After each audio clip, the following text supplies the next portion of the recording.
ډاکټر مسعود الرحمن صاحب حفظه الله زما د بیمارۍ خبره دا خبرې زه چاته نه کوم خو نن ستاسو مخکې واضحه کړم. واقعي 2005 غالبا او دا ما داسې زه نه پوهېدم، زه خو یې بېهوشه وړی ما ته هېڅ پته نه لګېده. هرونو راته وي په ګاډي کې به دې ګډې وړې وې. اول ته بیا بېهوش شم. ډاکټر صاحب ډېر محنت کړی دی. زه د دوی د هغه احساناتو د دوی ډیوټي م وه خو مینه وه، ډیوټۍ سره مینه محبت د ده په زړه کې د علماو د طالبانو ډېر محبت او مینه پرته ده. نو دوی د ما ډېر ښه علاج وکړ او زه آی سی یو کې پروت وم. دا یو خبره ذهن کې واچوئ. دور حدیث طالبانو ته مې ویلې وه خو عوامو ته مې نه ده کړې. دغه وخت زه چې پروت وم په کټ کې نو ما یو خوب ولید او زه په هغه ورځو کې په دارالعلوم جامع اسلامیه تنګي کې مې د حدیثو درس کاوه. نو ما تر بخاري شریف جلد ثانی د 10 ورځو سبق پاتې و چې دا حمله وشوه بیماری، او ترمذي شریف مې خلاص کړی او شمایلو کې راته د یو 5-6 ورځو یا د 10 ورځو سبق پاتې و.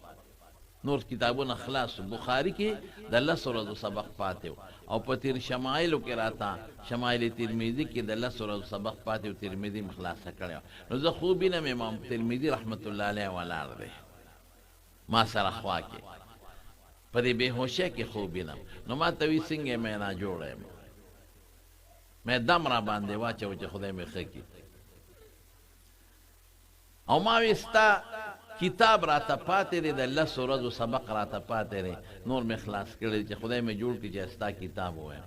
نو امام ترمذي صاحب ما ته وایي نه وایي زما کتاب دې خلاص کړی دی او د امام بخاري صحیح درته د 10 ورځو پاتې دی. دا هغه الفاظ دي د امام بخاري صحیح. وی زما کتاب د خلاص کړی دی او د امام بخاري کتاب صحیح د 10 ورځو پاتې دی. زه ورته یم چې نه ستا کتاب مې نه دی خلاص، ستا راته د 10 ورځو پاتې دی. اوس ټیک وایي او زه په خوب کې یم نه. ما ته وی نه که نه زما د خلاص کړی دی. دا ګوره عجیبه ده.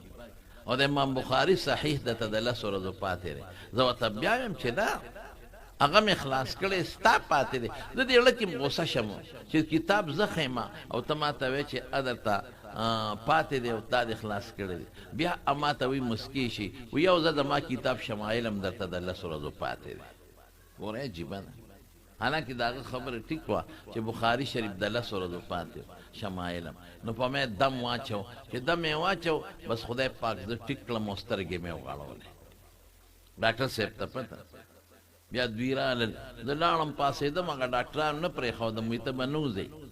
ما وی نه پاسېدم، یو بړ و د هغې لاندې مې یو دسمات یې راکوټی و دسمات یې او د ما غرور په ټېلیفون لګیا دی. وي خبرې مو کړې و ټیک چې دا څه ګډې وړې دی وایي زه لا ناجوړه کله وم. نو دا د خدای پاک احسان دی. زما وروڼو ګورې زه تاسو ته بنیادي خبره کوم.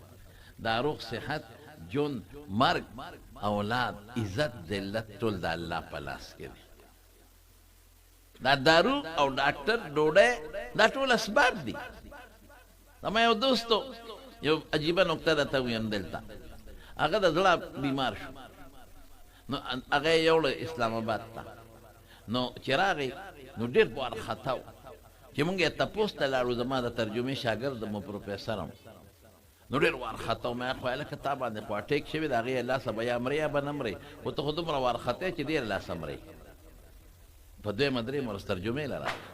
ما وی ډاکټر ولې هلکه بیماري دې غلطه وخته؟ وی نه وی اسلام آباد هغه ډاکټر راته عجیبه خبره وکړه چې لاړم. وی زه خو ډېر وارخطا وم چې د الله ټیک دی خدای خبر کله به مرم. خوب کې به سا خېږي او که ډوډۍ ته به خېږي او که په لاره به خېږي. وی ما ته هغه ډاکټر په ما پیش و. وی ما ته چې پروفیسر صاحب ډېر وارخطا یې. وی ما ته چې پروفیسر صاحب ګورې وخت مرګ په نیټه دی چې کوم وخت دله مقرري په هغې به مرې. یو سیکنډ دله نه مونږ وخت رستو کولی شو نه دله یو ورځ زیاتولی شو چې د تاله یو ورځ زیاتوم او په 1000 روپۍ یا په 1500 پیس تاله ورځ زیاتوم ځان لی ولې نه زیاتوم. تاله یو سیکنډ نشو زیاتولی. نو بیا راته وایي چې ښه نو پروفیسر صاحب ته به وایې چې بیا دا ډاکټر نه علاج ولې کوم ځکه مرګ خو په نیټه دی په هغه خپل ټیم به مرو. نو وی دا ډاکټر له چې تاسو زه علاج کوئ وی دا دې دپاره چې هغه خپل وخت له لږ په اسانه ور ورسئ، په تکلیف نه یو لږ په اسانه هغه ټیم له ور ورسئ. واقعي جون مرګ د خدای په لاس کې دی. نو زه خو ډاکټر مسعود الرحمن صاحب محترم ته ډېرې دعاګانې کوم، ځکه ظاهري سبب زمونږ د جوړېدو خدای دې ګرځولی دی. ور وجود خدا الله، خدا ظاهري اسباب باندې خو موږ مکلف یو. علاج حضور پاک کړی دی، دارو استعمال کړی دي، ډوډۍ خوړلې ده، زغر استعمال کړی ده، ګرمۍ یخنۍ نه ځان بچ کړی دی، حفاظت خپل کړی دی. نو ظاهري اسباب باندې موږ مکلف یو. نو ډاکټر مسعود الرحمن صاحب محترم زما ډېر ګران دی، په ما ډېر مې خوښ دی. د مخکې نه ویم خو موږ په درسونو کې دته دعاګانې هم کوو. ګورئ د بچې د بلال صاحب هغه ته موږ دعا کوو ډاکټر صاحب چې خدای پاک یې رده په ځای باندې کښېنولی کړي او دله الله روغ صحت ورکړي. دې د علماو داسې خدمت کوي چې د حد نه وتې.